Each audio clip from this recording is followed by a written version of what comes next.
Hello everyone! This week, Nate and I went to Abisamis Eye for his regular checkup. At maganda naman yung mga naging resulta. Yung right eye niya, bumaba ng I think 100 and the left eye stayed the same, which is a good sign. Ibig sabihin hindi tumataas yung grado niya. And also I'm very impressed na yung isang eye bumaba actually. So Ortho-K is really good. So, medyo concerned lang si doktora dahil medyo yung mata niya elongated pa rin. Kasi nga, instead of it being round, elongated pa rin. The reason for this is, bukod sa mataas yung grado niya, it's also because he's a growing boy. So, ganun pala yun. Every time may growth spurt, sumasama din yung mata. Siyempre, lumalaki lahat. So, ganun pala yun. So, kaya pala nung nakita niya, after a long while na hindi niya nakita si Nate, natuwa siya kasi tumangkad, but at the same time, she got a little bit worried kasi yun pala yung reason.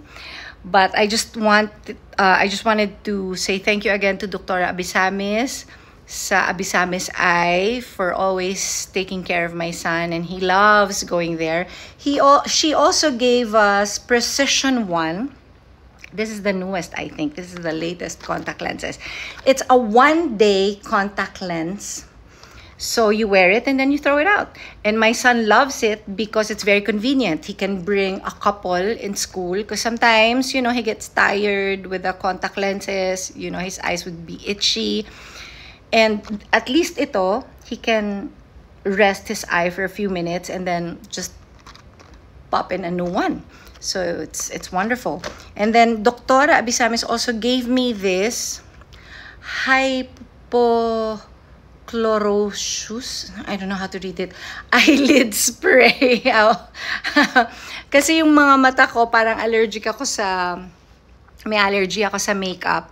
So every time I wear makeup, nagluluha siya. But ever since I've been using this, hindi masyado. It has helped me a lot. Kaya lang I have to remember to keep doing it every day or when I have makeup. I'm not sure if I can do that. But yeah, it has helped me a lot. And I think you can only get it from her clinic. So thank you very much. Also, gusto ko din ipaalam sa lahat na importante po pag tayo po ay nagsusuot ng contact lenses, kailangan malinis po yung mga kamay natin and dry. Kasi pag magsusuot ka ng contact lens at basa yung kamay mo, medyo merong chances na magkaroon ka ng, anong tawag dyan, reaction. Magkaroon ng reaction yung mata mo kasi pwedeng ma-infect yung mata mo. Okay naman ang water, binabasa naman natin ang mga mata natin, but not when you're wearing contact lenses. So yun, it's also important to remember na hindi lang sa pagsusuot tayo dapat maging careful, but also in taking it out. What I find sa akin, sa opinion ko, yung pinaka-safe na way of taking it off is to touch the contact lens like that and slide it out. Again, touch it, slide it out, and when it's already on the side or here, you can take it out. Kasi I find na yung pinipinch, di ba that's what we usually do, pinipinch natin. Ako, a lot of times, napipinch ko yung mata ko, parang may layer yan, na protective layer yan, na very thin. And it's dangerous na mapipinch natin yon. Ako, a lot of times, lagi ko nagagawa, especially pag mahaba yung kuko ko. So, naisip ko na gawin yun na i-slide kasi hindi sumasakit, wala akong napipinch, and it's safer for me. But, nung nag-aaral kami ni Nate sa internet, sa YouTube, I think, kung paano yung proper way of removing it, isa yun sa mga nandun. Isa yun sa proper way of removing your contact lenses. It's the safest way of removing your contact lenses. The other one is also doing this and then blink and the contacts will just pop out. Yung anak ko, yun ang ginagawa niya sa Ortho-K kasi yung Ortho-K madali lang dahil makapal kasi yun .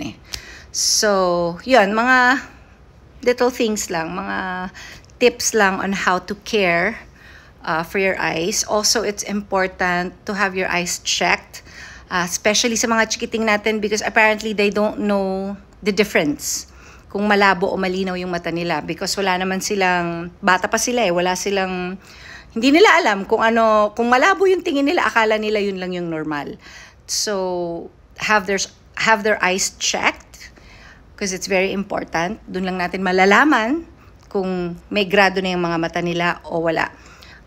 Isa pa sa mga bagay na pwede nyong malaman pagka nagsusquint yung anak nyo lagi or masyadong malapit magbasa. Yun yung mga clues na pwede nating malaman na baka malabo ang mga mata nila. But again, we have to have our eyes checked. Kahit sa ating mga matatanda, once a year or every 6 months would be a good eye care for us.